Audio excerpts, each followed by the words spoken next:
Ed Harley, keep away from Pumpkinhead, unless you're tired of living. His enemies are mostly dead, he's mean and unforgiving. Laugh at him and you're undone, but in some dreadful fashion. Vengeance he considers fun, and plans it with a passion. Time will not erase or blot a plot he has brewing. It's when you think he's forgot, he'll conjure your undoing. Bolted doors and windows barred, guard dogs prowling in your yard. Won't protect you in your bed, nothing will from Pumpkinhead.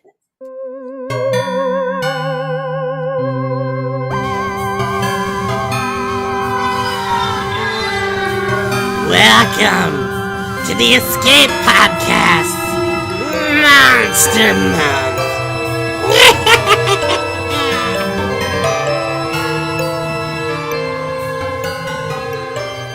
Hello, welcome to the Escape Podcast, your source for all good things in the universe of movies. I'm Brandon. I'm Josh. All right, today That's is shortened opening now.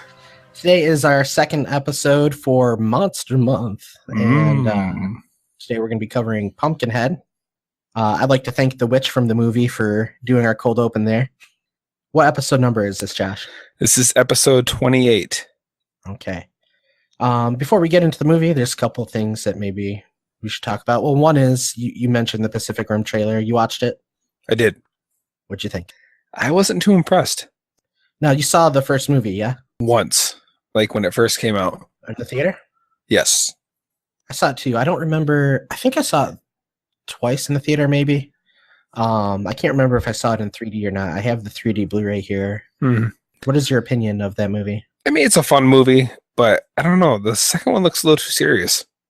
Yeah, I watched the trailer. I enjoyed the first one. I thought it was a stupid movie, but I thought it was stupid, like, in all the right ways. Like, it was fun. Didn't have to think too much about it. Some of the characters are pretty cool. Giant robots fighting giant monsters. It's hard to go wrong with that. So, yeah, I just watched the second trailer. It didn't really do anything for me. Yeah. It looked pretty similar to the first movie. But they're fighting each other, the robots. You notice that? Yeah, there was one part where the robots were fighting each other, so I don't know exactly what that's about. I'm assuming because they won the war, at least for the time being, you know, they all banded together in the first movie to, you know, fight the monsters. But once there was no more threat of monsters, I'm guessing the robots became like the new tanks and aircraft carriers, and, you know, like that's how we started. The robots became the new monsters. Right. We started our, you know, hostilities toward each other, probably kept back up, and we started fighting each other again, but giant robots. That's my guess. So in this one, the monsters, they say also that the monsters are back and that they've evolved. So I'm assuming they're bigger and tougher. There's one that seems pretty big in the trailer. If you haven't seen the trailer, go check it out. If you like the first movie, you'll probably like the second one. I want to rewatch it. Yeah, maybe I've only seen it the one time. Review it. Yeah, like maybe the week of the second one, we could do the first one or something. Yeah, that sounds good. So we'll plan on doing that. Yeah, that's a fitting trailer to come out for Monster Month. Go check it out. It didn't really get me excited, but I mean, it's still far away. I'm sure. I don't know when the release date is. It's probably next summer. Yeah, it's got to be a summer movie, I'm guessing. Yeah. So another thing I wanted to talk about was you just saw Guardians of the Galaxy Volume 2 for the first time. Thanks to you, I did, yes. Yeah, I let you borrow it. What'd you think? It's okay. Nothing made me laugh out loud, and I think they try too hard with having things go on too long. Like the tape scene, it's like kind of humorous, but like it goes on so long. I don't know. I thought it was kind of cool to see Stallone though. What? Yeah, but like that Pac-Man thing, I just thought that was stupid. I don't know. And like all the enemies that kept chasing them with the little ships, like it was like almost like kids in an arcade gathered around the guy that's doing really good. It just seems kind of. I just like even like the little pods are making like those arcade game. Yeah, exactly. I said that too, and I knew that David Hasselhoff, like they were mentioning him way too much that I was like, okay, clearly they're gonna have David Hasselhoff, and sure enough, they did. Great too. We'll get more into the movie later when we start doing the Marvel movies. So just want to get your overview of it real quick. Do you think you give it a score? If I was to score right now, yeah. And then we can compare it later when we actually do the movie. D. Okay. All yeah, right, I don't know. so, It's just not for me. I don't think it's for me. yeah, there's no problem. Everybody has different tastes, so it's cool. I don't know. It was entertaining. I mean, I didn't hate it, but I certainly didn't think it was as great as some people say. And Okay. You like it? Would you say you liked it more than the first one? I only saw the first one time. I don't really remember. I remember the first one. The more I thought about it, the less I liked it. I really don't. I think the Guardians should be their own thing. I do not think they should mix with the Avengers. I know that's not how it goes in the comics. I get that, but I just don't like the tone. The tone is so much more like lighthearted. You know, there's like no realism to it. Like people can fall from great heights and just land and whatever. I don't know. Captain America and even Iron Man. It seems it's far fetched, of course, but like it seems somewhat more realistic. People get slammed around like they seem like they are hurt a little bit. I don't know. I don't really care for those Do you think maybe characters. if their like powers and abilities are more well defined, that'd make it a little easier for you? Because I think they all have basically super strength and they're all super durable and all that, with the exception of the main character. Yeah, I guess. I don't know. I just like I said, it's not my cup of tea, which is ironic because I love a lot of that kind of space stuff. You know, obviously Star Trek and Star Wars. You would think I would like this, but it's just a little too out there for me. But I know most people love it. Okay. Well, yeah, I really like the second one. I liked it better than the first. We'll get into that later when we start doing the Marvel stuff, which will probably start happening by the end of this year, at the beginning of next year. Well, we got a few episodes already recorded and waiting to be released after October. So maybe sometime after that we can start Iron Man and then we might have a Christmas month. Well, I'm expecting the next two to be something else, but we'll get into that more later. Wait, what's the next two? The next two Avengers? The next Thor? No, the next two Avenger movies. There's two more Avengers movies? I thought there's only one more. No, there's they're doing like a part 1, part 2 thing?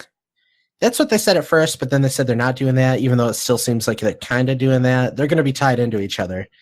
But I'm expecting a lot of crazy stuff to go down. Basically, I think they're filming both of them at the same time. The budget between the two is over $1 billion, and it's just they're really going to have to go all out to make the wait worth it. And I think they're trying as hard as they can to make it something spectacular that we've never seen before. The other thing I wanted to talk about was I don't want to talk about that. Oh, you're gonna. You recently won a battle with Bob Evans. Do you want to share any of that? Okay, people. This is America. You know what our gold is? Corn. Okay? Everybody loves corn. You go to Bob Evans, right? And their whole thing is down home Southern food. And I go there and they don't have corn on the menu. I'm like, you got to be kidding me. So I went to the Bob Evans Facebook thing and I wrote them a message like, what did I say? I said something. I was pretty goofy about it, but I was like, it's ridiculous that you don't have corn. That's right. Ridiculous. Mm-hmm. And they wrote me back and I was like, kind of like, I don't know. This is probably just some automated response that they just, send their people just to kind of make them sound like, oh, we really care. Cause it basically said like, we're going to talk to our people, our menu people, blah, blah, blah. And I was like, yeah, I don't really believe that. So like every so often I kept mentioning like, gee, Bob Evans sure would have been nice to have some corn. And then kind of let it go after a little while. Then when we went back the time after that, I just thought, I'm just going to test the waters. And I asked for corn and she says, okay. And I'm thinking, she's maybe new. She probably thinks we have corn. She's probably going to come back and say, I'm sorry, we don't have corn, And sure enough, they did. They had corn. And so then the time we went after that, I asked for corn again. She says, okay. And then later she comes back and she's like, oh, I'm sorry, we don't have corn. And I'm thinking, okay, like, do you mean you don't carry corn or you ran out of corn? Because I'm thinking like I got it last time. And then next thing you know, she like walks away before I had a chance to ask her. The manager comes out with a bowl of corn for me. And my wife Brittany was like, I think they know you're the corn guy. That's pretty funny. And I was like, they probably do. So, but I went back and said, hey, you got it right. So yes, that was the Great Corn War. So you think that all your griping about corn really caught their ears? Yeah. Yes. Okay. Well, cool. So that just goes to show you can win a small battle if you try. My other great battle was McDonald's. They discontinued the hot mustard sauce, quite possibly the greatest of their dipping sauces ever. And it got to a point where I asked my wife, they online you could find where people were like figuring out the recipe and like putting it out there. And I was telling my wife, like, you got to make me some hot mustard sauce. Cause like I stopped going to McDonald's because of that. Because I always got the chicken nuggets with the hot mustard sauce. It's kind of funny that you bring that up because I don't know how familiar you are with the show Rick and Morty. Not very much at all. I've watched about a season and a half of it, but I know like a big thing is in the show, like they make a big deal out of McDonald's Szechuan sauce, like the Asian dipping sauce for nuggets. Okay. And never had it. It hasn't been around in forever, that sauce. But because of Rick and Morty, like this weekend for one day only, certain restaurants around the country had it. Oh, yeah, that's kind of cool. It's funny. But yeah, so for McDonald's, I found a petition where there's other people out there that were petitioning McDonald's to bring back the hot mustard sauce, and I signed it, and they have brought it back. Well, thank you, Josh. Everybody out there should write us and thank Josh for bringing back the hot mustard sauce. Yes, you're welcome. He knows how to bring home the hot mustard. Yes. And the corn. And you know what's awesome about hot mustard sauce is I actually heat it up in the microwave for a few seconds, so it's actually like hot mustard sauce. Hot mustard sauce. Yeah, that's what's up. Okay. Seriously, next time you come over, you made me try that Taco Bell, even though it had cheese on it. Next time you come over, you're gonna have some hot mustard sauce. I usually associate hot mustard with Chinese food. It's awesome. You can probably eat it with anything. Probably. Okay. Well, I'll come over and try your hot mustard. Mm-hmm. All right. We ready for this? No. All right. Good. So am I. Got trivia? I guess. Do it. Yes, okay. Pumpkinhead from 1988 has a 65% on Rotten Tomatoes and was directed by Stan Winston. Stars Lance Hendrickson as Ed Hardy. Pumpkinhead was based on a poem by Ed Justice, which Brandon was so kind to read to us. That was The Witch. Oh, my apologies. Coincidentally, after The Witch read that, my throat started to hurt a little bit. Yeah. Is the directorial debut of Stan Winston. There are 4 movies in the Pumpkinhead series. Lance Hendrickson wore dentures to give him a more rural look. There originally was a scene introducing the teens in the city, but it was cut. Hendrickson went to pawn shops and got the silver dollars himself, as well as his other costuming. Hendrickson came back for the 3rd and 4th movies, and the body count is 7. Pumpkinhead tells the story of a man whose son is accidentally killed by a teenager from the big city. Grief-stricken, he makes a deal to unleash a creature of vengeance to punish those responsible for their crime. The end. So what did you think? All right. So yeah, this takes place. Where does this take place, Josh? I don't know if they actually say. I don't recall. I watched the movie twice, and both times I was trying to figure out where it was. I know America. It was filmed in LA. It seems like it's supposed to be Appalachia somewhere. Or that very well could be. If you live in the South, it's Appalachia. Yeah, I'm not. I bet you they have corn. They didn't say anywhere in the movie where it was. Yeah, I don't recall, and I didn't notice any license plates. I checked on IMDb. I couldn't find it. I think I looked on Wikipedia and I couldn't find it. The only thing that I could find is somebody had a map of where horror movies take place, and they had it. And they had North Carolina listed for Pumpkinhead. Oh, okay. I don't know where they got that information though. We'll take it as fact. So the movie starts off actually in the 50s. We see that small community down there. Now, you and John both have family in the South. I think I do too, but I've never gone to visit them. Word. Yours are in Tennessee, right? Yep. So they have that little mountain community where it's just little wooden shacks. It doesn't look like there's any the hollers. The hollers? Yeah, that's Brittany's grandpa. He talks about that. He's from Kentucky originally, I believe, and he's talked about people that basically it's like, ever seen? Well, of course you have the 2005 King Kong. How basically they were showing how people were so poor at the very beginning. They were living in these shacks. I don't remember that part, but okay. Well, basically he was describing it as exactly that. They live in almost just slightly bigger than an outhouse, and that's their house. And it would be a neighborhood of them, where basically so everyone. That's what this was. Yeah.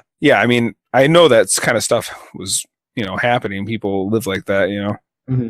I know in certain mountain areas, like it takes a lot longer for the more modern conveniences to arrive. Mm-hmm. I'm sure people with parents our age would tell stories about using outhouses all the time, even maybe to this day. I was going to ask you, had you ever actually seen a place like that? I don't recall seeing a place like that. My mom has told me a story about the pea pot. Literally just basically what it sounds like, something that they had to use because in the winter it would be too cold to go out, and that they had to take turns walking out to dump the pea pot. So your mom experienced this? Well, I think they didn't have indoor plumbing at that time, so I think they would go to an outhouse, but in the winter they didn't want to always go out to the outhouse, so they had a pea pot. So, is this somewhere where your mom lived? It was in Tennessee. Was she visiting or did she live there? She lived there. Oh, wow. Okay. Yeah. So, yeah, there you go. So it starts off in a place like that. There's a guy running, trying to find some help. Nobody's willing to help him. Lance Hendrickson, his character is named Ed Harley. And, this is when he was a boy. It shows his family. His dad has the door locked. He's got a shotgun. This guy comes running up to the door and he's banging on it. Let me in. And he's like, I know it's coming for you and I can't help you. Get away from my door. I noticed that a lot of the lighting in this movie is almost like an intense orange. Did you pick up on that? No, what's funny is as you were saying that, I noticed the coloring is, and I was thinking, what do I remember it being? I thought it was more like blues. There's a lot of blues too, but a lot of the interior lighting when there's like lanterns and campfires around, a lot of it is very orange. Like you can tell that they had lighting on the side with orange filters over it. Mm-hmm. And obviously I think they did that on purpose because of Pumpkinhead. So this guy says that he's innocent. Supposedly he had killed a girl and Pumpkinhead was unleashed on him to get revenge. Do you believe him that he's innocent? Honestly, I didn't think much about it. I didn't even think about that part. I think I just took it as a way to introduce kind of what it was without too much introducing it. However, I was kind of surprised they showed as much. It feels like most horror movies wouldn't want to show their monster that much off the bat, like that quickly. Right. We should say real quick, Stan Winston is like a special effects guy. He does a lot of like suits and stuff. He's worked on Terminator and Aliens. Predator. Jurassic Park. Mm-hmm. So he's done a lot of like really good work. Yeah. However, I think when I was reading up on this, it said that he didn't actually have anything to do with the special effects in this movie. Well, his company, I believe, did though, right? But he was so busy directing and all that end of the right. Yeah, because he was so busy directing, he wasn't as hands-on with it as he normally would have been. Yeah. However, I have to say that the monster looks pretty good, but we'll get into that a little more in a bit. Yeah, they show, Ed Harley looks out the window as a boy and sees basically Pumpkinhead grabbing this guy. And it's a quick shot. It's not super long, but you do get to see that like there's some monster out there and that got this guy. Is it just me or did it resemble the alien, the xenomorph alien to you? I never thought of it that way, but when I was looking around at what other people are saying, some people said that, and I can see it. It's just, I think because it was tall but bony. He's like tall and spindly. Yeah, but anyway, I'm sorry I cut you off. I didn't mean to. No, that's fine. Yeah, I think that probably working on Aliens allowed him and his company to, like, they took what they learned from that and applied it to Pumpkinhead. But I don't feel like Pumpkinhead, while it's similar in a way, I feel like it's something else though too. Like it's pretty original looking at the same time. No, yeah, it's not identical, but there's a familiar look to it.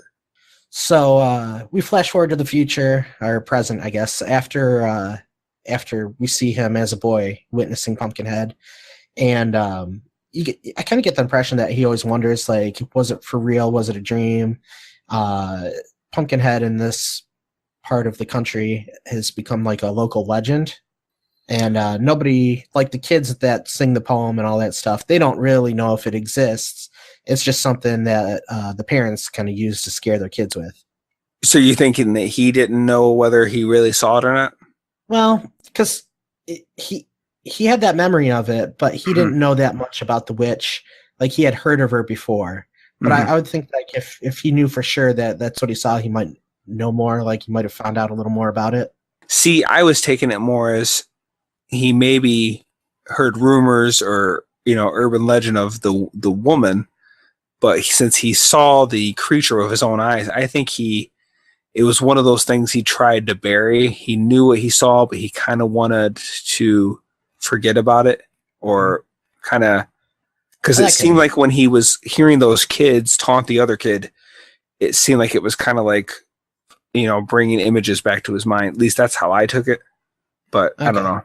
So yeah, we get to see Ed Harley. He's burning something.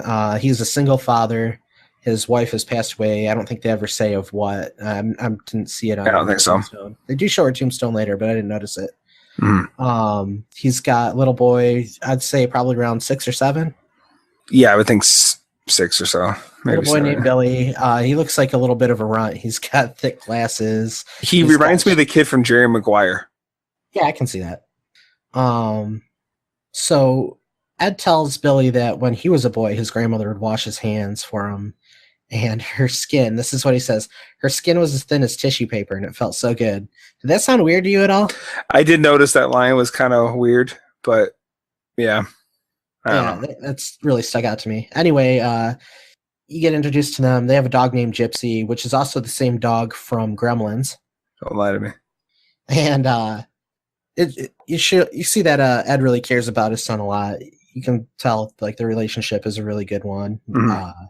They live somewhere probably close to their store. Ed runs a store on the side of the road, like a little grocery store. Mm-hmm. He's got vegetables and stuff. Probably stuff he's either grown or traded for. It seemed like they grew it, because I thought they were washing vegetables at the beginning to take to the store. Oh, that could be. I just remember him burning something because it wasn't like a gas station. Was there a gas pump there too?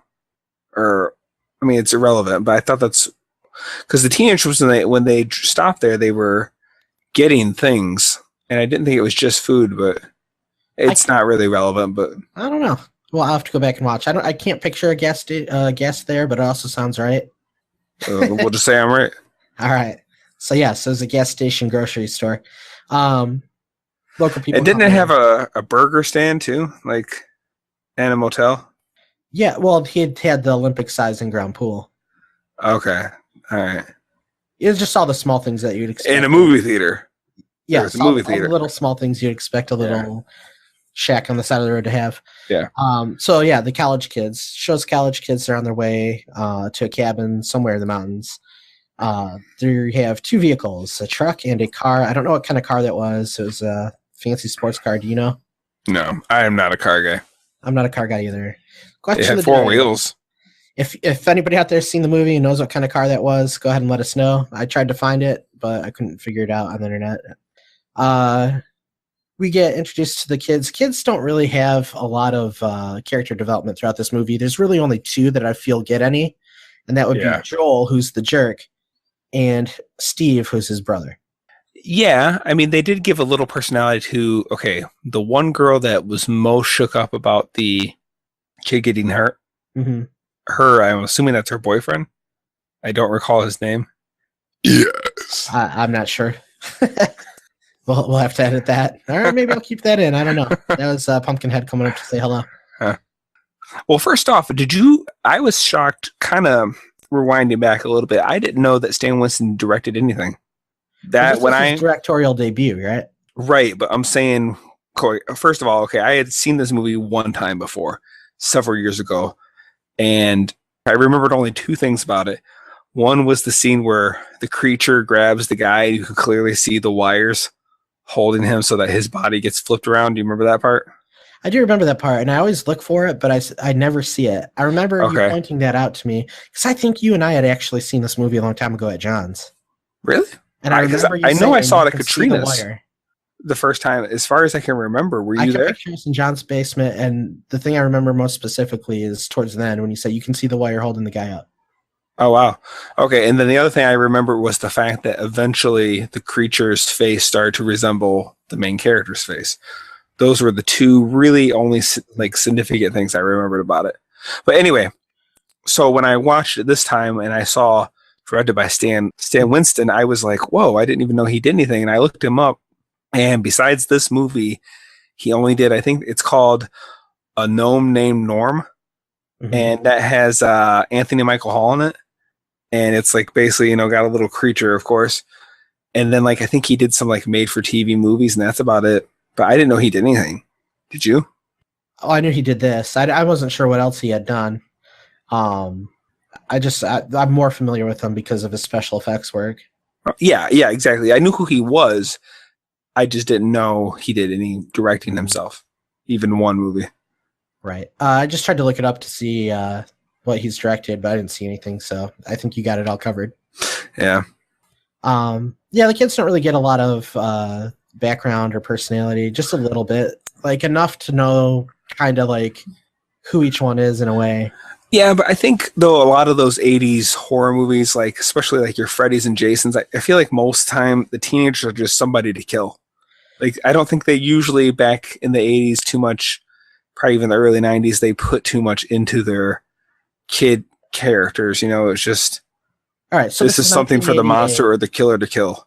Yeah, this is 1988. Right. It's kind of similar to a slasher movie in the way like there's a killer that goes around picking up creatures one by one. I've also heard some people compare it to being kind of like a dark fairy tale, and I was thinking about that. And it is kind of like a fairy tale in a way because you get a character that does something that maybe they shouldn't have, and there's consequences to pay, but it's up to them. They have to go and stop what they started. Like I thinking back like on old fairy tales. So, I mean, a lot of them were kind of darker, and not everybody ended up as happy at the end as they did at the beginning. Disney definitely brightened up their versions of them, their movie versions of them. And you have a monster, a witch, a pumpkin patch. But, I mean, even being similar to a slasher, it's still far different than those other movies we mentioned. Like, it's way different than a Halloween or... well, yeah, in those movies, it seems like the killer is usually just insane or something, or just some the big three psychopath. The big three would be Michael Myers, who is he maybe has the most more motive, right? Because didn't they didn't take care of him well enough, he drowned, so he takes revenge. That was Jason. Oh, my apologies. That's okay, I'll go through it real quick. In Halloween, it was Michael Myers, who was just kind of a evil little boy who grew up to be an evil big man. So he just goes around killing people, and he wore the mask that looked like that was actually William Shatner. Captain Kirk. There's our Star Trek reference for this episode. Ding. Then there was Friday the 13th, who after the first one, it became Jason, all about Jason going through, and he was a disabled boy who saw his mother get killed, so he takes revenge out on all the campers that come along, and eventually he turns into a zombie, which is kind of cool. I thought the story of him, I mean, I defer to you on this, but I thought the whole story of him was that the camp counselors like didn't watch him well enough when he was a kid. He drowned. Right. But you saying because I thought his mother took revenge in the second movie. All right. So it's in the first one, it's his mother that's the killer. Spoiler. Okay. The first one. Okay. Yes. And that's what she says happens, is that she let him drown, that the camp counselors let her boy drown. But in reality, he lived, and he just like was staying alive in the woods, and his mom would come and visit him. Oh. It's really weird. So anyway, I think by the fourth one is when he ends up like literally dying. And then after that, whenever you see Jason Voorhees, he's like a zombie. Mm. So there's that, and then there's Freddy, who's the ghost of a child rapist and murderer who the parents in the neighborhood where he lived got together and burned him alive. Okay, so basically he is taking revenge out on the parents by getting their kids. Okay, well, regardless, so anyway, the none of that Pumpkinhead creature seems like he has more of a purpose. Pumpkinhead, has more. He's a demon. He's supposed to embody wrath and vengeance. The witch explains. There she is. Not so wounded as we led to believe. Wrath of Khan. I was doing my Khan. The Wrath of Khan, yes. So, the witch explains it as Pumpkinhead is the embodiment. He's a demon. For each of man's sins, there is a special demon, and he represents vengeance. Okay. The reason that he's summoned is because these college kids, after they stop off, end up running over Ed's son and killing him. Well, okay. The one kid did that, or one teenager did that. Yeah, there's two of them that they have dirt bikes. So they pull over. The jerky guy can't seem to wait. He needs to go ride right now, Joel. He needs to ride right now. His brother Steve joins him, so they're just kind of jumping around. Ed Harley leaves his store with his kid there for a little bit to watch the store. Ed forgot the feed that he needed for Mr. Wallace. Do you recognize Mr. Wallace? He looks familiar, but I can't place him. We've seen him in at least one movie so far that we reviewed. He was Hold on. He was in a movie that we did? Yeah. Oh, crap. Hold on, let me think. I know I've seen that guy before, but I can't think. What is he? A lot of people would recognize him from They Live. As far as movies that we've covered, he was in Escape from New York. Hold on. Which one was he? He's the one that had the president's wristwatch on, or whatever it was. Okay. He's the one that John Carpenter likes to use over and over again. I'm trying to remember the name off the top of my head. George Buck Flower. That was his name. Buck Flower. Right. Anyway, so Mr. Wallace came. He brings all his kids. He orders a bunch of stuff. And then turns out Ed has to go back to the house because he forgot the feed that he needs for his animals back at home. Right. While he's in the store, the kids do the Pumpkinhead jingle, the one that the witch so kindly read for us at the beginning of this episode. Yes. Do you know who the oldest sister was? No. I was kind of surprised when I looked this up. She's the only other mildly famous person in this movie, as far as I'm concerned, outside of Mr. Wallace and Ed Harley. It's Mayim Bialik. Okay. Who's known as Blossom. She's also in Big Bang Theory. Oh, okay. I had read that she was in this movie, but I did not recognize her when I saw her. I did not recognize her at all. And then after I read that she was in it, I was like, holy crap, that's her. Kind of caught me off guard. Everybody gets their start somewhere, I guess, though. Yeah, hey. I think Scarlett Johansson was in Home Alone 3 or 4 or something. Oh, jeez. Yeah. Yeah, what a winner. So Ed has to leave his son while the teenagers are there. Actually, he doesn't have to. I still don't get why he didn't just take the kid with him. Well, he's got to go back and get the feed. That's one of the things I was going to ask you. It's kind of odd that he left the kid there. I guess he only lived maybe 10 minutes away. He was only gone for 10, 15 minutes. I guess, but it's not like the kid could mind the store. It's not like he could say, hey, if someone comes in and needs to buy something, take care of things. Maybe he could, though. I don't know. It seems no point to me to do that, but you got to move the story along. But in real life, I would hope nobody would do such a thing. Yeah, well, nowadays, I don't think, you would think that most people wouldn't leave their kids behind like that, but who knows? I mean, it's a small town.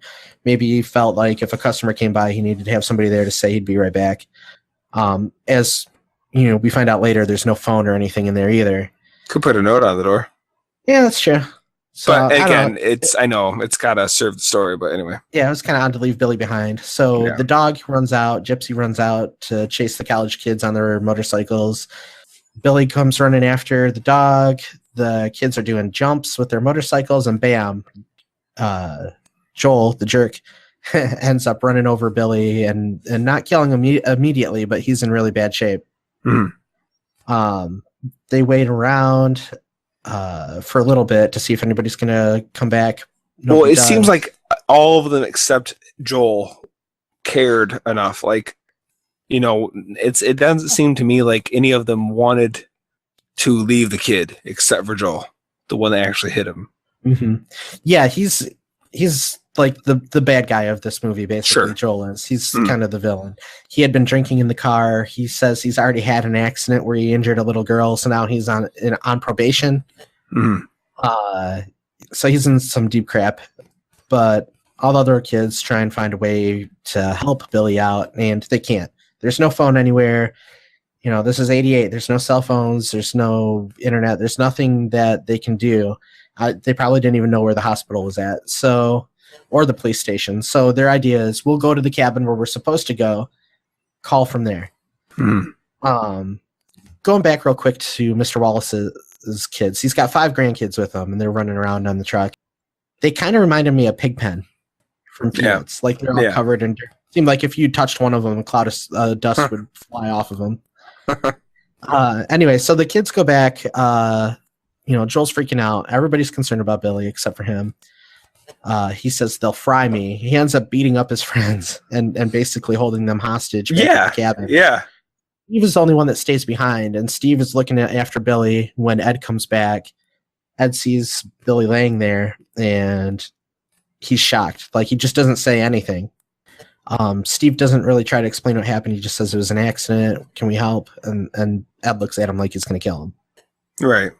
I felt like Lance Hendrickson did a really good job in this movie. I don't think that any of the other actors were really up to his level at this point.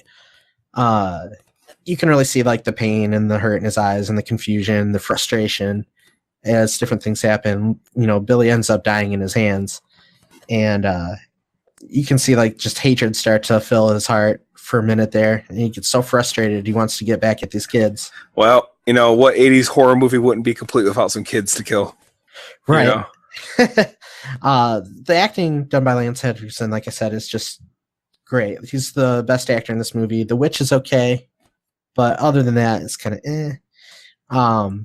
We get to go see the witch's house, which is cool.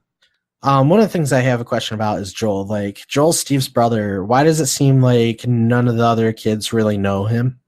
Like, he's just coming along and everybody's talking about like what a butthead he is, and they don't like him and they don't know that much about him. Like, how many trips have you gone on where like you didn't know somebody that was with you? Not many. There's been a few times where a bunch I don't of mean us like a have class trip or anything like that. No, yeah, where like, a few of us, like maybe 6 to 8 of us, have gone, and maybe one person is a friend of someone else I already know. Yeah, but yeah, I never just would be cool to go out with somebody I didn't like or didn't know that well. Yeah, that dynamic seems weird to me. Like, I've noticed that kind of thing in other movies where it's like, it always seems like one of the kids or a few of the kids are just getting to know each other. Mm-hmm. They aren't all friends at the beginning. It's just really odd to me. So Ed takes Billy's body to the witch, and I don't think that it's his intention immediately to get her to summon Pumpkinhead. I think what he wants at first is to see if she can bring Billy back. Yeah, right. The witch's house looks really cool. It's old. There's like moss hanging everywhere. There's rats. There's owls inside. Mm-hmm. I thought that the setting for this scene was really good. And also it had the bright orange lighting. You gotta love that lighting. When I first saw The Witch, I initially thought that, it was a younger actress with some decent looking old lady makeup on. I thought it was a man that was made to look like an old woman. I really did. I thought it was. I looked it up to find it. I thought, I wonder who's playing. Yeah. That. Well, her name is Madeline Taylor. She was born in 1914, so she was about 74 by the time they made this movie. Okay. I thought it was a younger actress, maybe, because sometimes they'll stick like cotton in somebody's mouth or something like that to try and get them to sound a little older. Yeah. And I still think she was wearing some makeup. I don't think she looked like that in real life. Right. But, the makeup was pretty good on her. I thought she looks horrible. The house looks all run down. I got the impression that they maybe wanted you to think she was way older than she actually was. Like, did she look like she was 74 to you, or did she look like she was 90? No, absolutely not. No, she looked way older, yeah. Yeah, so she tells Ed that she can't bring him back. She can't bring Billy back. There's only one thing that she could do for him. He's like, okay, I'll do it. I know what you're talking about. Help me out. Thinking back to when he saw Pumpkinhead as a kid. So she tells him, go dig up. What you're looking for is in the pumpkin patch in this old cemetery. Well, what's funny to me, though, is she says the price is high, but she doesn't name the price. No, he doesn't ask, because I don't think he cares at that point. He doesn't ask either.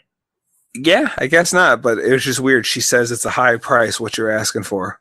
Mm-hmm. But she never says what it will cost him.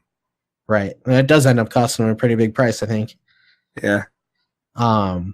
He has to go to a place called Razorback Hollow and dig up Pumpkinhead, who's in the pumpkin patch. She says he'll know where it's at when he sees it. And he gets there, and there's like this little... It's almost like a miniature plateau. It's the weirdest looking thing. Mm-hmm. Can you describe that? It almost reminds me, like in the Roadrunner, Coyote and Roadrunner cartoons where he goes to blow something up and it blows up like everything around him. So like now there's just like pillar. Yeah, so it's just a little area of dirt. Yeah, it was really weird. At first it almost looked like a tree that someone like cut off at a certain, just flat topped. But it seemed bigger than that almost. And yeah, it was right, exactly, yeah. So yeah, it's just like a little plateau there. Yeah, the lighting and the scenery on this one is also really good. I thought that was cool. When he first digs up Pumpkinhead, it's like a shriveled up. It almost looks like a mummy, like a cross between a little kid and like an alien. Mm-hmm. Yep. It looks weird, not human, but it's small. Right. He takes the Pumpkinhead back to the witch, and they call it Pumpkinhead because it lives in the pumpkin patch, not because it actually has a pumpkin for a head or anything. Although its head, I guess you can say, is a little bit pumpkinish. It's a little elongated slightly, but nothing like the xenomorph. So to revive Pumpkinhead, she takes blood from Billy and from Ed and pours it into his mouth, and then it immediately starts to grow. It kind of reminded me of like those like capsulized sponge dinosaurs or whatever. Mm-hmm. Yeah. You put water on them and all of a sudden a dinosaur pops out. Right. The transformation scene was pretty cool. It wasn't like our previous episode, American Werewolf in London. Yeah. They don't show it, though. Isn't it kind of like where you just keep seeing it get bigger and bigger? You can see him get bigger, and you can see like his face start to stretch out a little bit, but they do a lot of editing, too. Yeah. And some of it's done like using the silhouettes, like shadows. Right. That's what I thought I remembered mostly. Mm-hmm. What do you think the look of Pumpkinhead? Outside of it looks like an alien. He kind of also reminds me of a gargoyle. If they put wings on it, I could see this thing being a gargoyle. He almost has wings in a way, like the way those things stick out of his shoulders. Yeah, I guess. It kind of. Have you ever seen? It's one of those anthology horror things with like the guy who. Okay. I believe that one is Tales from the Dark Side, the movie. Okay. And I think the last story in that one, it's one of those anthology movies, and the last story is one where there's a gargoyle. Yeah. It does look a little bit like that. It doesn't look as good as this, but there's something similar about it to me. Yeah, a little bit. I think maybe I don't want to say puppetry, but that's kind of what it is. Yeah, probably. It's weird. It's a suit and a puppet and a robot all together. Yeah. It's really interesting, the design of the creature, and I'm not sure. The actor inside was only, I think, 6'2" when I looked him up. But Pumpkinhead seems much taller than that. He seems like he's 7-foot monster. Yeah, well, if you look at his feet, when they show it, there's no way a human actor could get his feet in there to a certain point. So I think probably close-ups of his feet were probably like, someone holding like almost sticks or something to make it, see the steps. Because I don't think you really get too many shots of him. Well, you do get a few full body shots. But he doesn't really move too much. Yeah, in those shots, he's not really moving. So yeah, it must be, what you're saying. Probably just like you have the feet, let's shoot the feet, and then you have the actor walking around in the suit when they show the top half. Right. But yeah, he's a huge monster. He looks scary. He's always snarling. His eyes are white. Like we said, he's kind of spindly. He's got real long features. His fingers are super long and pointy. He's got fangs. He's always drooling. Is he? Yeah, he's got drool running out of his mouth for a good portion of the movie. Okay. He growls and makes weird noises. But it's not like a real deep growl. It's like a more high-pitched one. Yeah. Which I thought fit it a lot better than if they tried to make it real deep sounding. Yeah. The monster actually even has a little bit of a personality in this one. Like you can tell as you're watching it, like he's enjoying tormenting these kids and chasing them down. And he even he doesn't just kill them, he plays with them. Yes. When he grabs that girl's head and he is pushing it along the glass. Now that was kind of creepy. And that specifically kind of reminded me of the Twilight Zone movie with the remake of Terror at 20,000 Feet. Uh-huh. When the gremlin grabs John Lithgow's face and does that with its finger, like it kind of just the way it was toying with her head, in the window, it kind of reminded me of that. And his hand is so huge already. Like his fingers are wrapped, it's like a basketball player palming a basketball. Yeah. He's pushing her face up against the glass. I think she might be dead already at that point, but like he's almost using her as like a puppet to tease her friend. Yes, exactly. And I love how he had that. He loved to like pull people up on the roof. Do you notice that? Like quite a few people like were grabbed and pulled up to the roof. Yeah, he loves picking people up. I did like that. I thought that was pretty cool. He just reached down, grabbed somebody by the head, and pulled them up. Right, but I feel like he did it a couple times. Yeah, he definitely did that a few times. I like that he had the one girl up in the tree. Yeah, but then like they acted like they lost him real quick. Like they didn't see where he went after that. Yeah, after he pulls her up over the house, like they can't see him or her. Then they run around the house and they can't find him. But he's like way up high in this tree, and he just drops her down on a rock. It was pretty cool. One of the things I would kind of complain about, and that some of the other slasher movies did a little bit better, were like the variety of kills and more creativeness. Okay. I would say. Although these were okay. I mean, it's kind of a weird thing to talk about. But when you're watching a horror slasher movie, like that's one of the fun parts is just watching the monster, whatever, like the interesting ways that they take people out. Here's what I don't understand is why was he killing innocent people? In fact, he was killing, besides when he finally gets Joel, he's killing most of the kids that were trying to help that kid. Mm-hmm. Well, and he's a creature that's supposed to take vengeance on those, I'm assuming, responsible for a crime or wrongdoing. So why is he killing all these people that had nothing to do with it and in fact were trying to help? Yeah, okay, well, that's a good point. One of the things they said was actually anybody that tries to stop him from doing his job, he'll take them out too. He's got no problems with that. I get that, but I didn't get the impression that these other teams were trying to protect the main team. It seemed like when he was ready, he just grabbed whoever was nearby. It wasn't like he was specifically trying to get to Joel and they like stood in front of him with That made me wonder if the guy at the beginning was guilty or not, if he actually killed that girl. Like, I would think that he would have had to, otherwise Pumpkinhead wouldn't even come after him. Like, it seemed like there would have been that kind of a rule to it. Mm-hmm. Or is it just whoever you summon it on, he just goes for? Yeah, that's what I was wondering. Because if you think of it the other way, where like he'll only go after the person responsible, then he would have. It seems like he would have stopped after he got Joel. And here's another thing: why doesn't I should say Ed Hardy? Why not just kill the kid himself? Why go through all this digging up and shedding blood and like just go get that kid yourself, that teen? Like, why summon a monster to do it? Like, you're already got blood on your hands. I guess not, but he seemed to have no problem locating them when he changed his mind and was, out there, with the flamethrower and everything else. At that point, this is one of the interesting things about the movie. As Pumpkinhead is going around getting people, Ed and Pumpkinhead start to kind of become one, and every now and then Ed'll get a vision of what Pumpkinhead is doing, and usually when it's killing one of the kids. And I feel like even before then, he was kind of remorseful about his decision to go to the witch, because even on the way home from the witch's house, it looked like he was thinking hard. And then that's when, Billy pops up and says, "Dad, what did you do?" Yeah, I feel like that was too fast to me. Like, I don't know, like his whole change of heart. I don't know. To me, it came by too fast. I can kind of see how you'd see that. I kind of felt like he was thinking about it the whole time as he was doing it. Like right when he got to the pumpkin patch, like he's like, "Man, what am I doing?" But he just kept going with it. And it wasn't until after it was already done that he's like, "Man, I messed up." And then as soon as the visions start kicking in, like he's like, "Okay, I got to stop this right now." So at one point he says, when the creeper kid, and I'm calling the creeper kid because remember early in the movie he like looks that girl up and down like real slow. I was like, wow, this kid is a creeper in the making. Yeah, that's one of Mr. Wallace's grandkids. It's the oldest one. His name is Bunt. Yes. Who is he? The one? No, the Joel. Doesn't he actually make fun of the kid too? Like he makes fun of the kid he ended up killing. Like he's making fun of his glasses and stuff.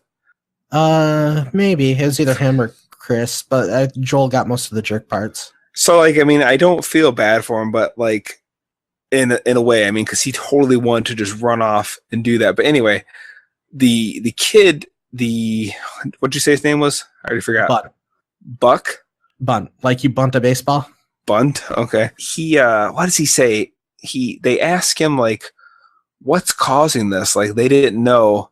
Like why is he after us? What's like they hit a kid, or basically they were all witness to this kid basically getting killed, or they didn't know he was dead. I get it, but they knew he was seriously injured. It was just stupid to me. They didn't know what would summon this. Once that kid says like, look, there's a legend in these parts, he comes after those, blah, blah, blah, blah, blah.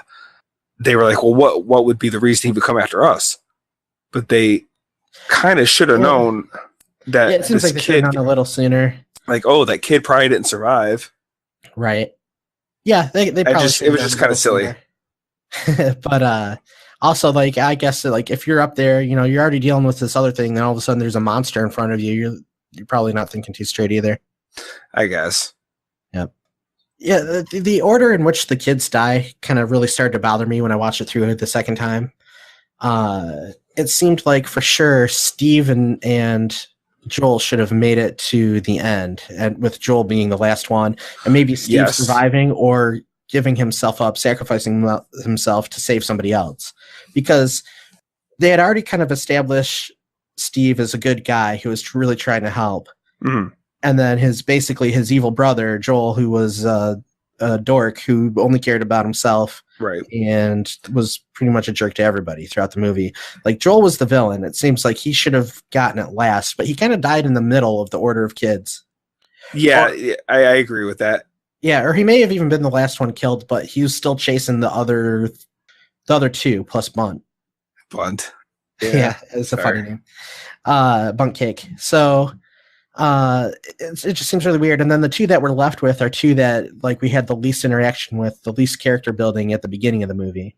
In fact, the whole beginning of the movie is more about Lance Henriksen's character and building him up as a character, him and his son.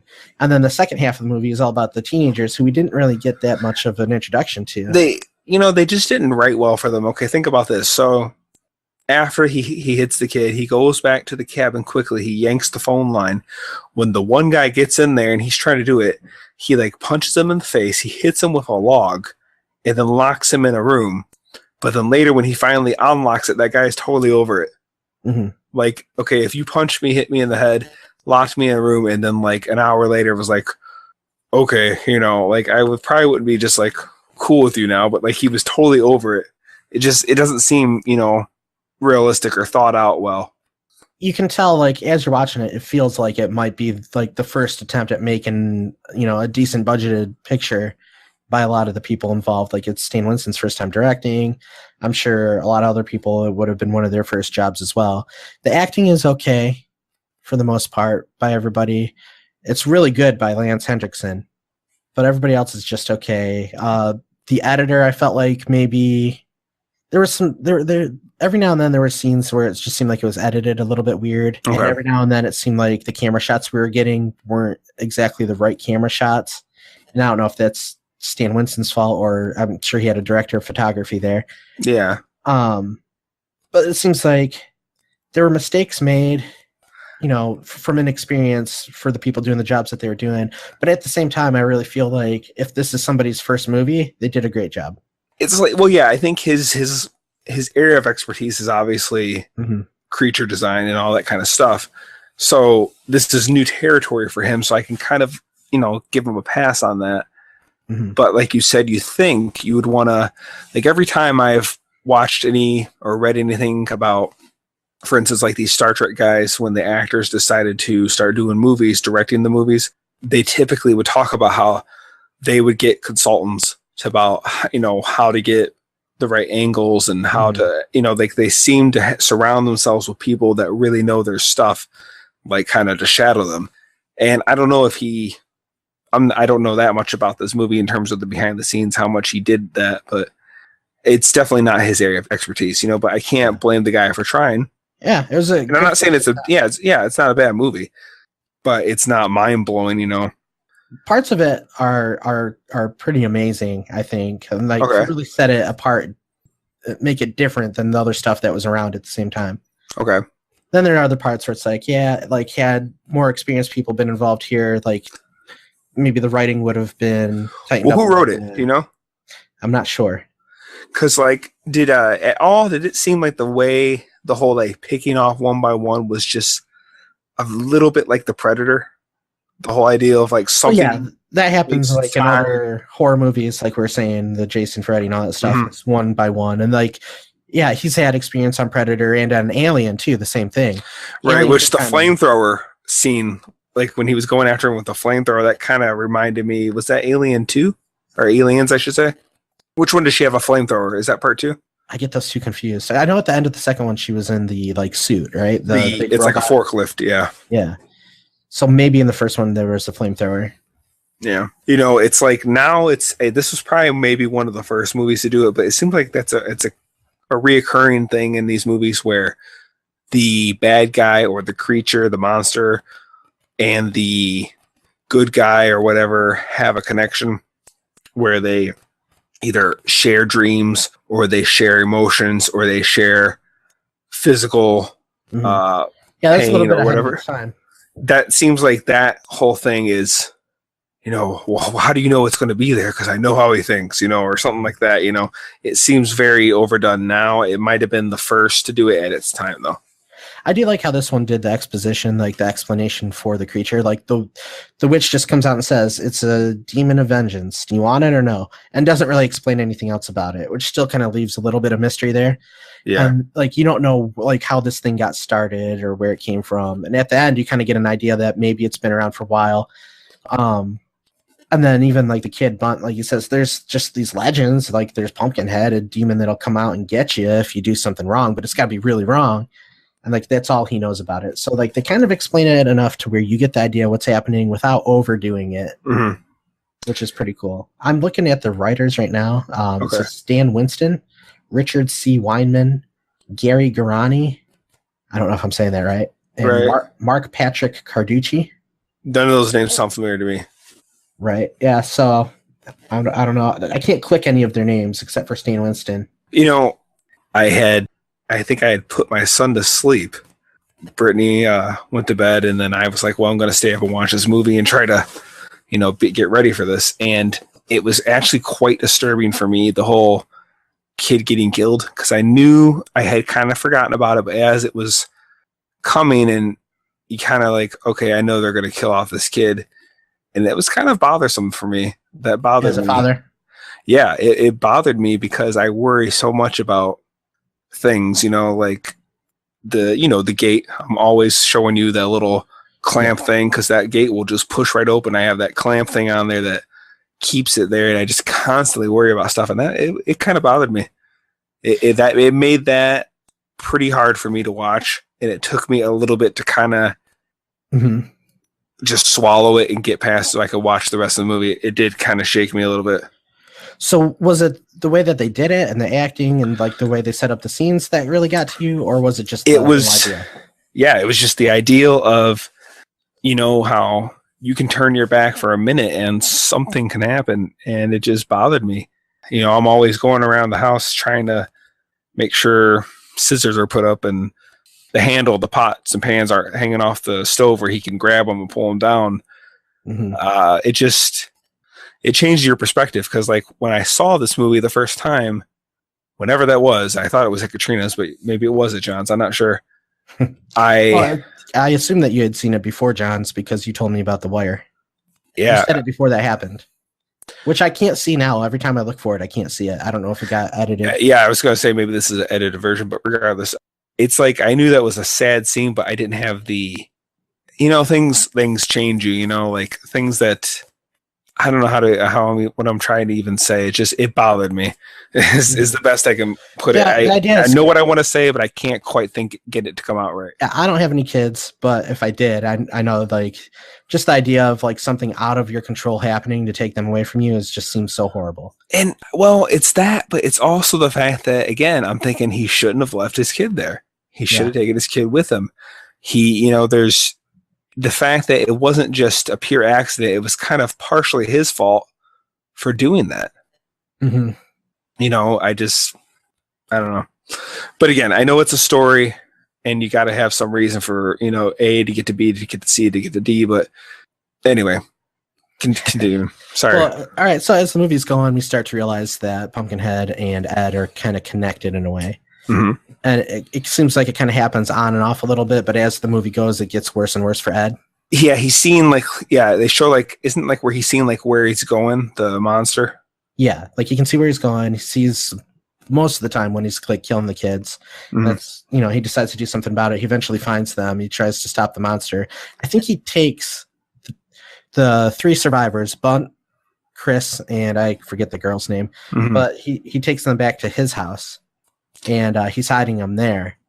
There are 2 scenes that really stick out to me the most, as far as when the creature looks at its best, and scary, like really scary. One is the church scene.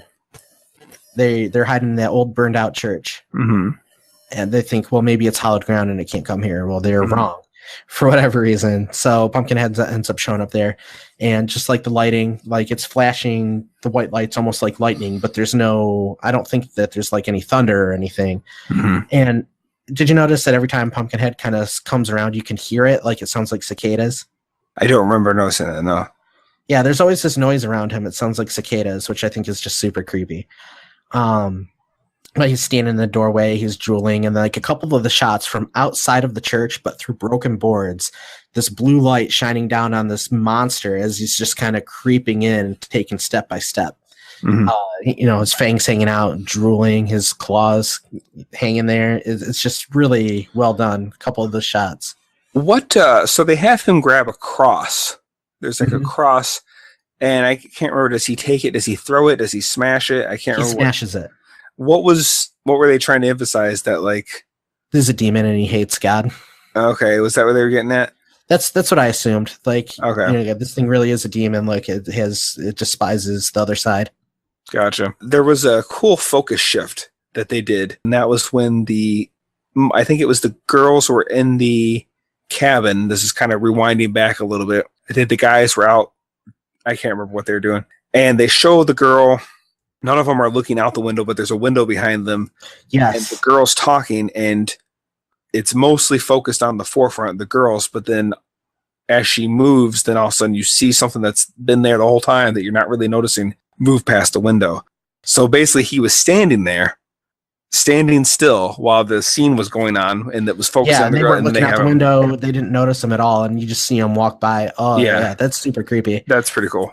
Yeah, that was a good one. The other one is when he gets to Ed's house and he's looking for Bunt. Bunt is hiding in the closet. Yeah, and then he kind of does another. Yeah, the way he busts in and the way he moves. Whenever there's an actor inside, like the combination of whatever animatronics they had in the head part and the way the actor is able to move that suit around, it looks real. Yeah, that's the best way to put it. Like, it doesn't look like a suit at all. It's not CG. It's too early for that. But yeah, the monster just looks great, and he's like crouching through the house because he's too tall, and he opens up the closet door and he's looking around in there, and he doesn't see Bunt at first, and he turns around like he's gonna leave, and then he just comes right back and gets in Bunt's face and starts laughing at him. Does he laugh at him? I think I don't remember him laughing. I remember him like yanking back the coats and stuff, and he may have growled. I know there's one part where he does laugh for sure. Really? Yeah, that's when Chris goes to get on the motorcycle and he can't start it, and he looks up and Pumpkinhead is standing there with the chains in its hand. Oh, wow, I don't even remember that. Yeah, and he's standing there and he just starts laughing at Chris. He actually even says Chris's name. He says Chris. And then he attacks Chris. There's a part too, like Chris is trying to crawl away from him, and Pumpkinhead is just kind of walking behind him, watching him crawl around, and then he puts his foot on Chris's back. Mm-hmm. That reminded me a lot of the scene from Jurassic Park 3 where one of the raptors does that. Yep. That was the first thing I thought of, even though this came out first. Right. I was wondering, because Stan Winston even had a lot to do with Jurassic Park, if that was a reference. It could be, because in Jurassic Park 3, they also did a focus shift type thing where during the pterodactyl thing, they show the camera pan by, and you see the guy who's being attacked by like pterodactyls, and as it looks like a branch or something, and then it starts to move, and then it focuses on that, and it's actually a pterodactyl. He turns his head around and looks at the camera. Mm-hmm. So like, almost like they took little things that they did in another movie and just kind of like, oh, that was a good idea. Yeah, or maybe but Raiders of the Lost Ark did that. If Stan Winston was there, I don't know if he was there for Jurassic Park 3, but if he was, maybe like he gave him some ideas. He's like, well, in Pumpkinhead, we did this. It might work here. Yeah. They could have done that. I know that kind of stuff happens. Yeah, Spielberg said he did that with a scene in Raiders of the Lost Ark. Mm-hmm. And I think Spielberg has actually helped a lot of people out. Like Joe Dante, he's worked with Joe Dante quite a bit in the past, like with Gremlins and stuff. I'm sure that he had some input for him. Right.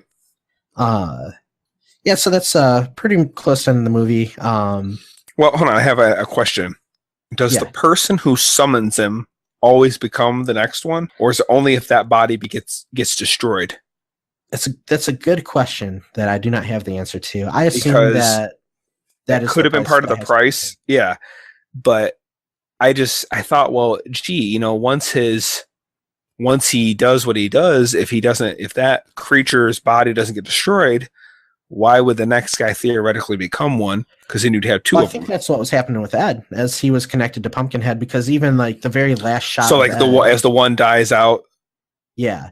So even if they don't kill him, it would just basically, once he finishes his task, that one dies out. Mm-hmm. And then the person who summons him becomes the next one.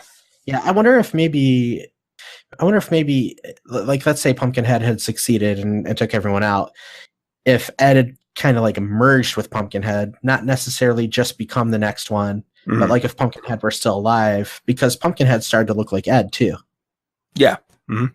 Yeah. They changed. That's something, a detail that I always thought was really cool about this story too, is how like the monsters, its looks change. Like he morphs. He starts off as this little mummy kid looking alien thing in the pumpkin patch, becomes like this monstrous demon walking around, and as he goes, becomes more human-like in his face. Yeah. And it looks good. It always looks good. No, yeah, it looks great. Yeah. Well, again, that's his creature studio, so. Right. So Ed discovers, through a series of events, so two things really happened. A dog bit Ed on the arm, and he noticed, hey, that hurt Pumpkinhead. And then later on, he accidentally walks into a pitchfork. Yeah, like they really had him go, like, I don't see how anyone could walk, if you're not paying attention, walk into it and have it go that far. Like, you think, like, once it just, like, barely touched you, you'd be like, okay, yeah. Well, what he walked into it. Yeah, what happened was he was already kind of out of it because he's becoming a Pumpkinhead himself. Okay. And at the same time, he had that flamethrower, right? Mm-hmm. Well, it had a backpack piece, and part of that got snagged on something, so he's pulling on it.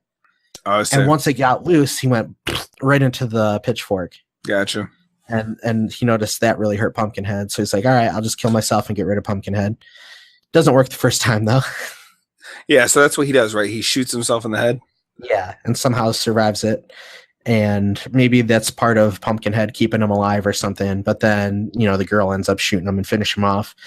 We end the movie seeing the witch bury basically Pumpkinhead's husk, the little version of himself that got uncovered at the beginning of the movie. Except this one has a little bit of hair. It has the necklace that the son gave him. So he is the next Pumpkinhead. Right. Now, I know this movie has a bunch of sequels. I think I tried to watch one of them, maybe. I know they're supposed to be pretty horrible. Yeah, there's 4, and it looks like the second one was a more legit movie, and the third and fourth were like made-for-TV movies. I remember the second one, there being some kind of like pit or cliff where somebody falls off of, and I assume they die and somebody resurrects Pumpkinhead to come get the kids that got him killed or whatever. I can't remember that much about it. I don't think that any of the movies really had too much to do with the first one other than keeping kind of like the monster and the mythology of it.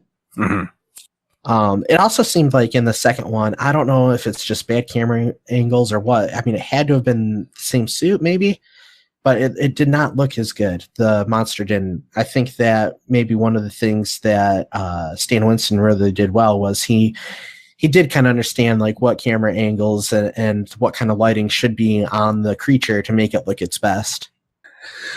Yeah, but I've also heard where, certain actors can add a performance to something like that. Like, for instance, Warwick Davis, if I'm saying his name correctly. Yeah. He was talking for the Ewok? Yes. Now he's played so many Star Wars creatures, but yeah, that was his first one. He was talking about how, you ever seen a dog do that head tilt thing where they go, he said he mimicked that because he saw his dog do it, and he added a certain level of like an animal-like quality to it that kind of makes it seem somewhat more familiar, even if you don't notice it right away. As I've seen my dog do that. Like, so I think an actor can add a performance to something like that, even if it's subtle. Yeah. For instance, there's this kids show, and it's like got these little like CGI characters, and just something about the way they walked. I was watching it one day, and I was like, it looks like I was like, I bet you that's motion capture, because I could just tell by the way these characters were moving that there was like weight when they like jumped around and stepped around. So I looked it up, and sure enough, they're all motion captured characters. And again, you can just see it in their performance. It's subtle, and it was hard for me to even pinpoint exactly what it was that gave it away. But something about when they like stepped and walked away, like just the way their arms and their, like I could tell like the way the shoulders moved, and like it just, there was a realism to it. Mm-hmm. And sometimes you get somebody that creates a performance, and you don't get them back the next time. For instance, I think his name is Kevin Peter Hall. Don't quote me on that. The guy who played the Predator in the first Predator. Well, they got him back to play the Predator again in the second movie. Yeah, Andy Serkis gets a lot of credit for that too, like being able to bring those CGI characters to life through his motion capture. Yeah. It's so, I mean, who knows? You might have got a guy in the second. It might have been the best suit in the world, but, Yeah, so, well, the name of the guy that was in this suit in the first movie was Tom Woodruff Jr. I should go and check to see if he had been in the other ones. Probably not, would be my guess. Okay. I think he also was like involved in Alien and Jurassic Park and Predator, doing stuff in those suits as well. Okay. I know the original Predator was somebody else though, because it was a really tall guy. Yeah, Kevin. I'm pretty sure it's Kevin Peter Hall, but again, I could be wrong. But he did the first two Predators. Okay. So I guess the theme of this movie is don't be consumed by vengeance. That's literally what happens to Ed Harley here. His vengeance takes him over. Yeah. Until he's destroyed by it. And then he's forced to relive it. Poor guy. Pros, cons, score? The movie, I was surprised how quickly it felt. Like, as I watched it, I felt like, wow, this moved really fast. It had good pacing. Yeah, I when I watched it, I was just really shocked how I was like, dang, like it feels like I just started and I was already, like 45 minutes into it, Yeah, so that's a pro. Do you have a con? Yeah, it didn't drag for me. Some of the things, like I said, just didn't make sense. Like why something that supposedly is unleashed to take vengeance on a guilty person or party would kill innocent people. That was kind of a plot hole to me. Mm-hmm. But again, I think this movie is more about like trying to be scary and try to be, having some crazy or cool looking creatures. So I don't think you're supposed to put too much thought into that. Mm-hmm. It was just a little nitpick. Cause like once I was like, not only did they not actually kill him, they were all, except for the one, wanting to stay and help this kid. It just seemed very weird to me that they would be the ones getting picked off. Yeah, and they got picked off in a weird order. I think they tightened up the writing. They would have, fleshed out the teenagers' characters more, or the college kids, whatever they were. They would have fleshed them out more, gave them a little more background. Maybe that scene at the diner should have stayed in. Maybe. But yeah, that's one of my cons. Like the editing and camera work could have been a little bit better. It's funny because some of the cons are also pros. Some of the editing and camera work could have been better, but also some of the editing and camera work is amazing and fantastic. The monster design is great. It looks awesome for most of the movie. There are a couple parts. Every now and then there's a scene where you can kind of tell it's like a puppet or whatever. I'm thinking specifically of a scene where Pumpkinhead falls down and you can kind of see his head shake just a little bit as though he were foam. Lance Hendrickson puts on a great performance. He is the star of this movie for sure. The idea is, at its time, was very original. It was a very original one. It makes it stand out, even though it may not have had the attention that a Friday the 13th or Nightmare on Elm Street got. It stands out as being different, which is really cool. Yeah, I'll agree with you. I really did. I felt like the pain he must be feeling for him to lose his kid, and maybe that just resonated more with me having a little boy. You know, it just kind of, I could feel for him. Yeah. What would you grade it? Whew. Oh, gee.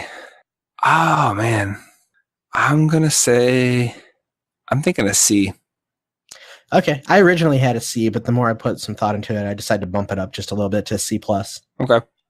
Yeah, I think they spent about $3.5 million budget and ended up making $4.5 million at the theaters, which I don't know how much of a gain that is. Well, I mean, it made its money back in... I'm sure in video rentals and beyond, like it has a cult status now. Yeah. So you said it took $3 million to make, and they made 3.5, and they only made 4. Yeah, so it wasn't the most successful. They just barely made a profit on that. Yeah, as far as the theatrical run goes, it wasn't the most successful. A lot of horror movies can be made with really small budgets and get a lot of it back. That's why you see so many horror movies pumped out every year, and a lot of them aren't even that great, because you can do it on a super small budget, and most of the time they make their money back plus some. Yeah. Yeah, but Pumpkinhead kind of stands out as being a little hidden gem of the 80s almost. They're currently, supposedly, one of the guys behind the Saw films is creating a remake for it. Really? And it's supposed to be filming this year, so I assume we'll see it in a year or two. Okay. Probably next year would be my guess if they're filming right now. Well, then we might see a Lance Henderson cameo. Yeah. Well, it looks like our time is almost up. We got to get moving. The pod has been sitting for too long. We're going to have to go to our next stop. Running out of air. Yes. We got to go find the next inhabited planet to find onions on. All right. All right. Well, we hope you enjoyed this episode. Stay tuned for more of our Monster Month. Thanks for tuning in. We'll catch you next week.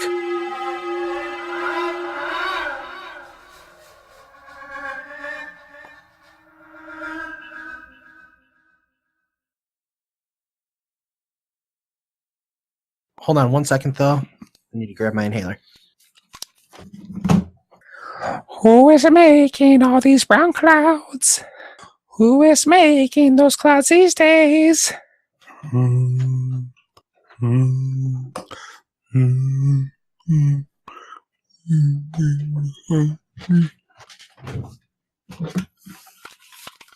you talking just now? Nope. Did you hear anything? No. Just you moving around. Why? I don't know. I thought I heard a woman's voice. Okay. Anyway. So. Wow. That's creepy. Was it the witch? I could. It sounded like it was coming from the computer. It sounded like a girl talking. Maybe people are here and I don't know it. Yikes. All right.